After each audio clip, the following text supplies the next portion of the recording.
Cotton is one of the major non-food crops that drive the global economy, and it is countries like India that utilize this particular crop in driving industries such as the textile or apparel manufacturing sector. Well, in Zambia, growing cotton is still gaining momentum, and farmers are being encouraged to make sure that they adhere to certain principles or farming techniques that will help them get decent yields. Today on News in Depth, we begin a two-part series where we'll be looking at farming techniques, and next week we'll be looking at value addition. So today, you'll be joining me, Pennipher, as I take you on a journey to look at some of the principles that farmers need to adhere to in growing cotton effectively. Do stay tuned to this week's News in Depth program.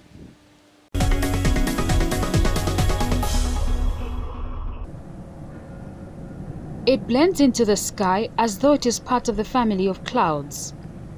Its potential economic value is as wide as the sky. Cotton is a lucrative crop spinning the growth of many economies around the world. In India, $37.85 billion was generated from the export of textiles and apparel in the 2017-2018 season. This is after the country produced more than 33,000 bales of cotton. Unfortunately, all can be lost if the crop is mismanaged, especially in the field.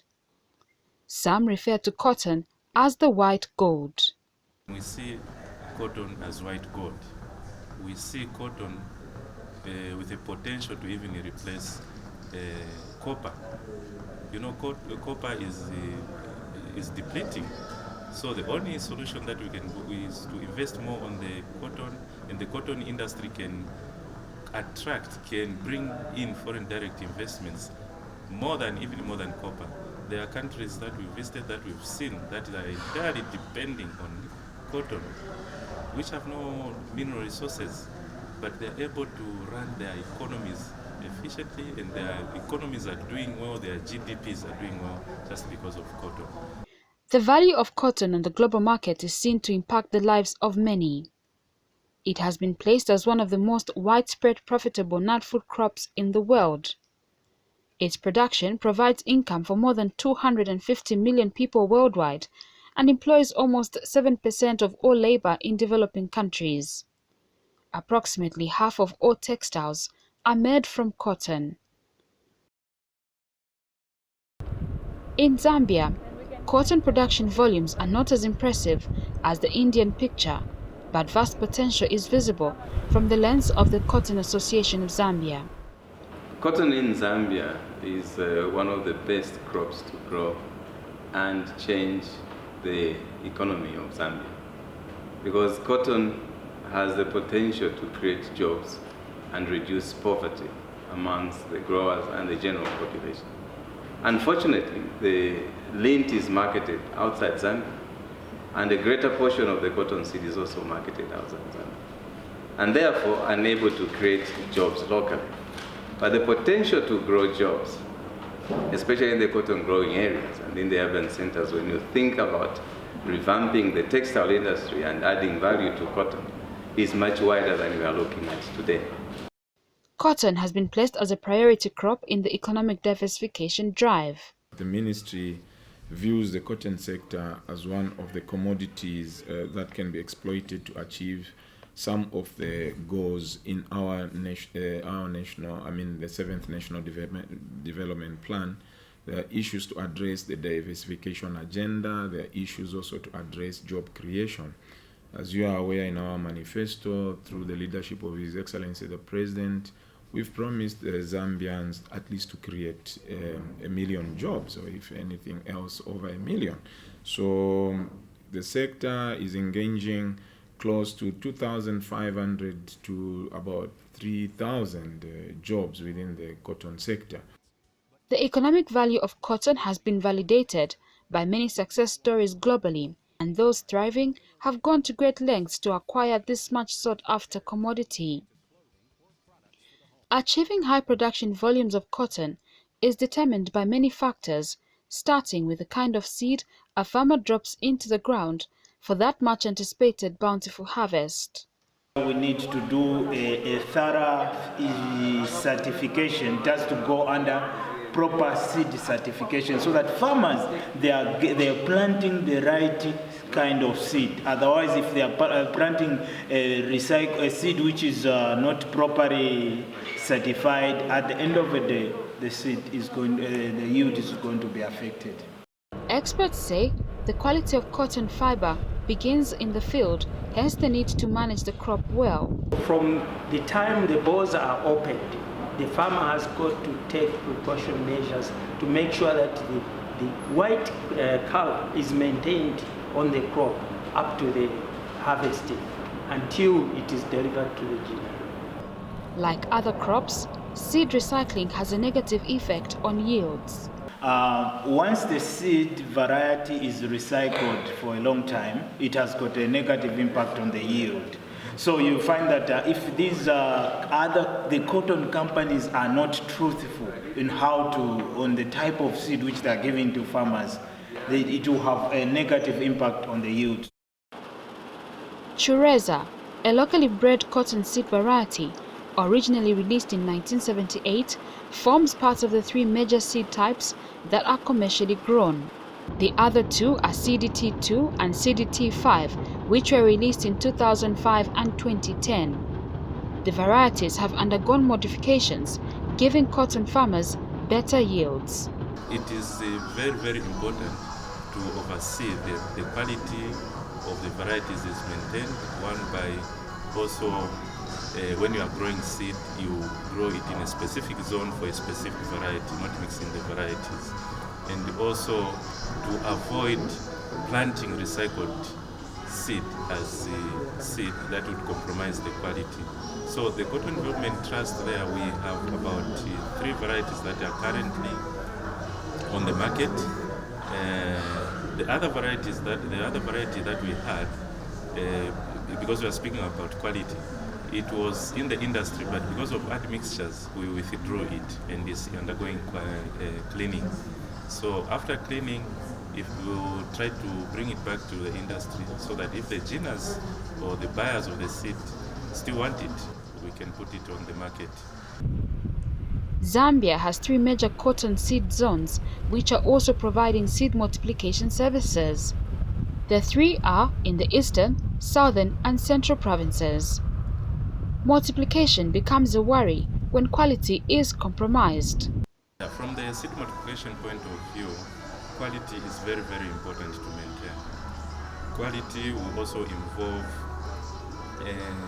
maintaining the seed varieties that are there, and also maintaining that there are no admixtures of quality of the varieties that are currently there. You see, when you don't do quality monitoring of the seed varieties that we have, there is a probability that there could be admixtures. And when there are mixtures of varieties, they compromise the quality of seed. You know, there are also those technological characteristics that are there, like the staple length and also the fiber qualities, which the textile or the lint buyers look for. They are the ones that determine also the quality of the cloth that you are putting on. Unfortunately, seed recycling affects this industry as well. Baldwin runs a farmers' study circle in Mumbo district. He admits that seed recycling affects yields. Baldwin wants to see better seed varieties offloaded on the market. Cotton is sometimes one of the difficult crop to be grown, but what we want is to improve on the variety of cotton so that we may be getting better, higher yield. Because the seed that we are growing is the seed we grow it this season, again another season it comes. So we need a hybrid that can have high tonnage. The Indaba Agriculture Policy Research Institute, IAPRI, agrees that varieties have to be improved in order to make them resilient to climate change, a new threat to cotton productivity. Government really need to invest or recapitalize the Cotton Development Trust so that it can produce seeds that are tolerant, to the effects of climate change. They're talking about floods, they're talking about, drought. That is very, very important. It is apparent that climate change has contributed to low harvests recorded in recent years.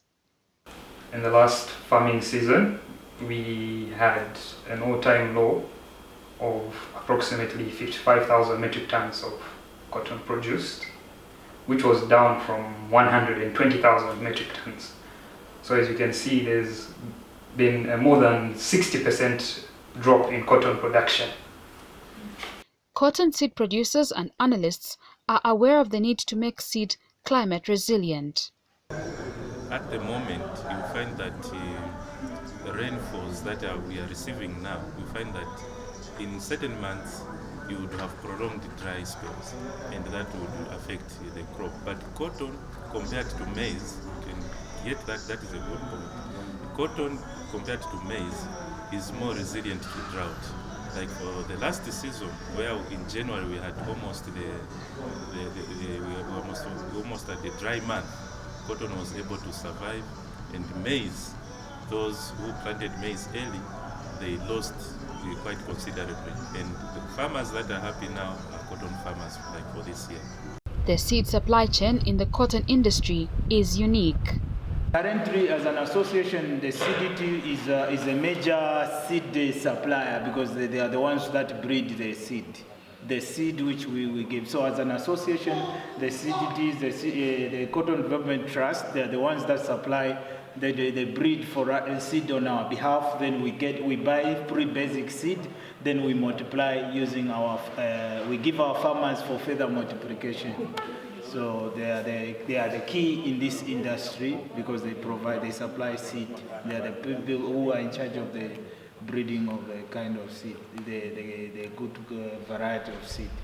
Others can come with maybe cotton seed, put it on in the shops.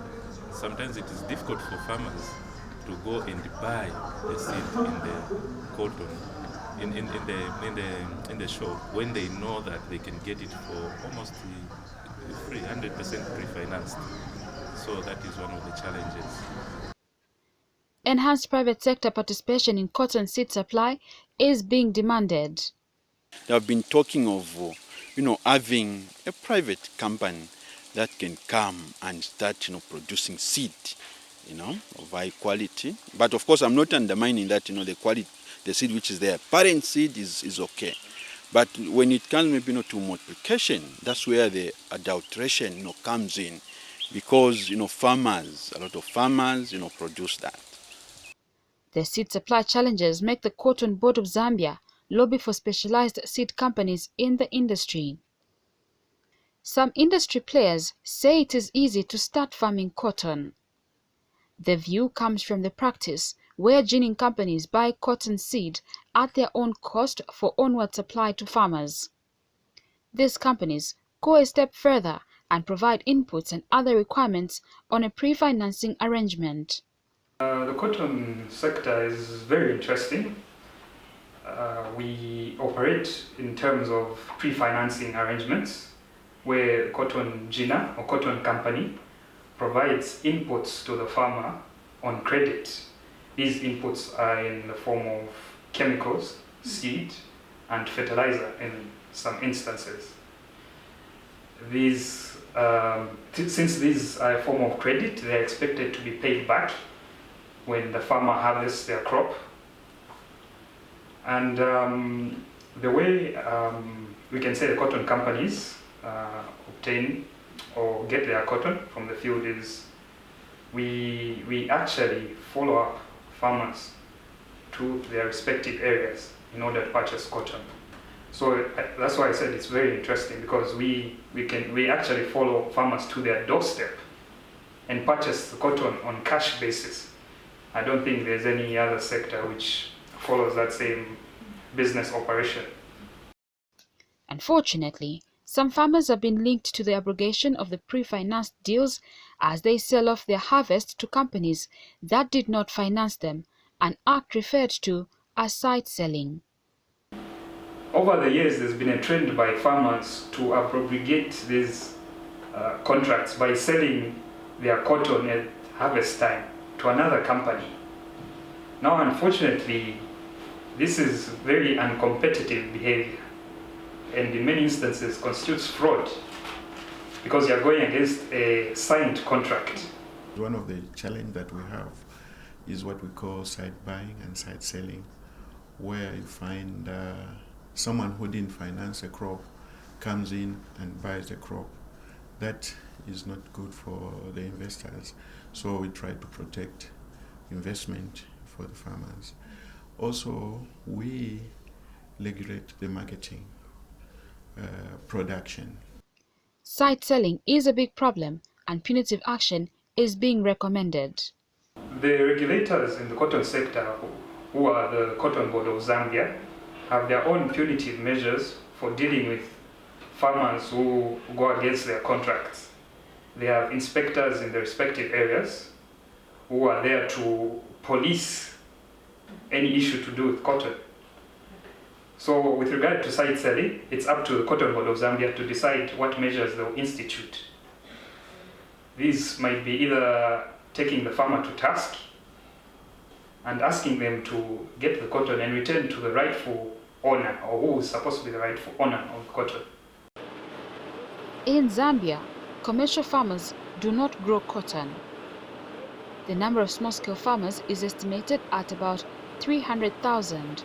Of these, 60,000 belong to the Cotton Association of Zambia.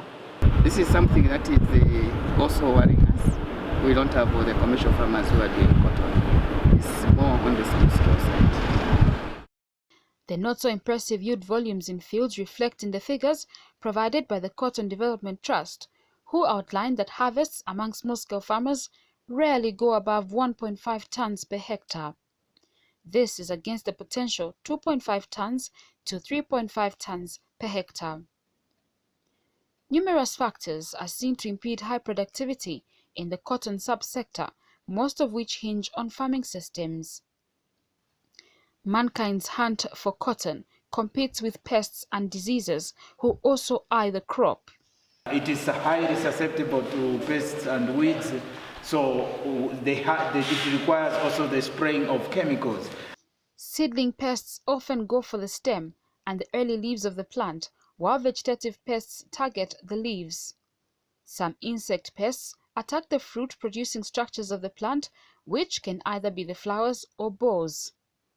Cutworms, whiteflies, mealybugs, leaf miners, and the red spider mites are some of the pests that attack the cotton crop. Grasshoppers, cotton stainers, the blue bug, and various kinds of bollworms are part of the list of enemies of the treasured cotton plant. The vulnerability of cotton to pests and diseases makes many interest groups in the sector call for the provision of extension services for cotton farmers like those in Eastern Province, a lead producer of the crop. Extension is quite a challenging issue.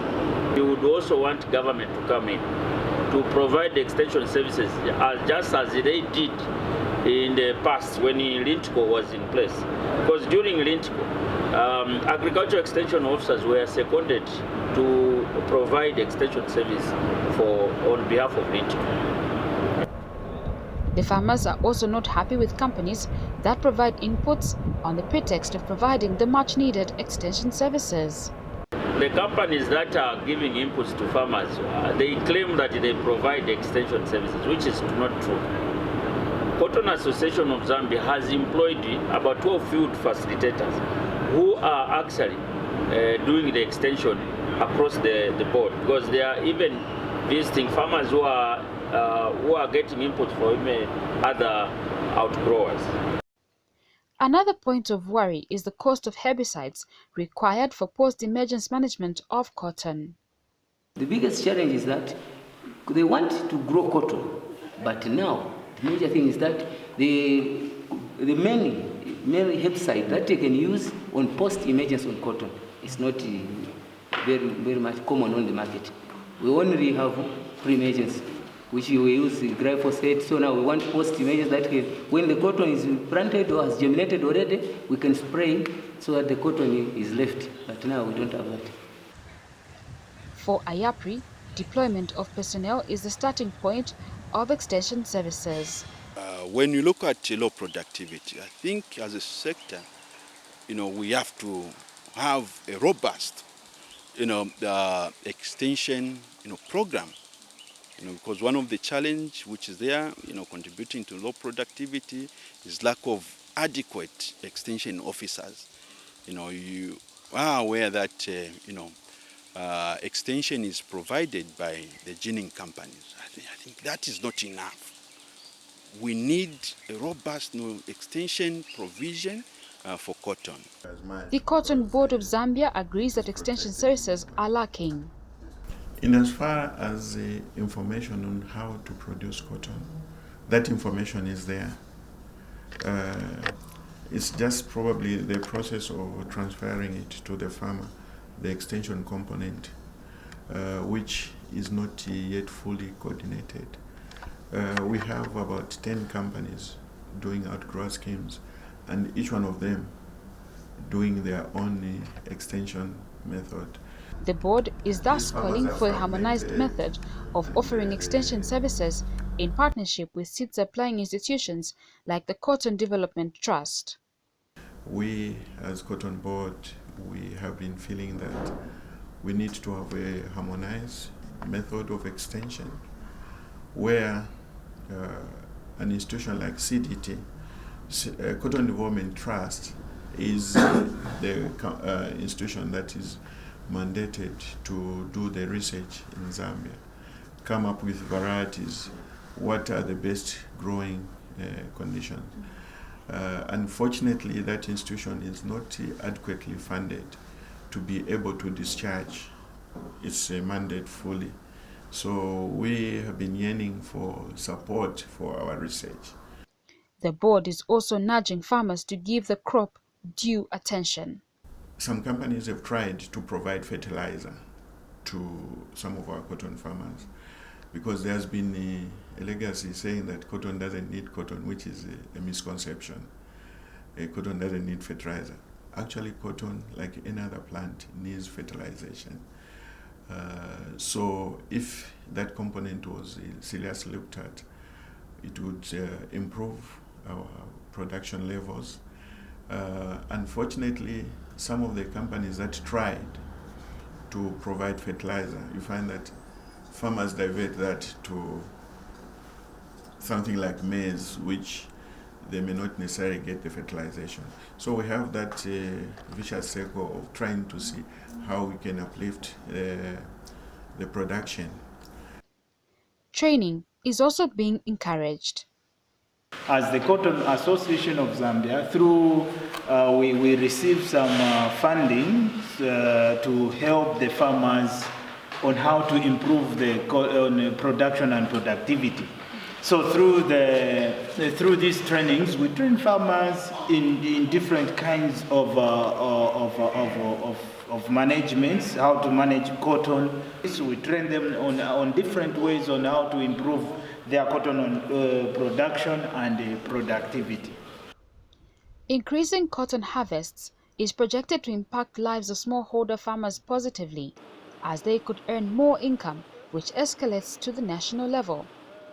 Their task, however, is implementation of crop management practices that go beyond pest control to the most basic requirements, such as land preparation, early planting, weeding, thinning, recommended spacing, and gap filling. Government and stakeholders in the governance structures of the sector are tasked to make the environment conducive for farmers.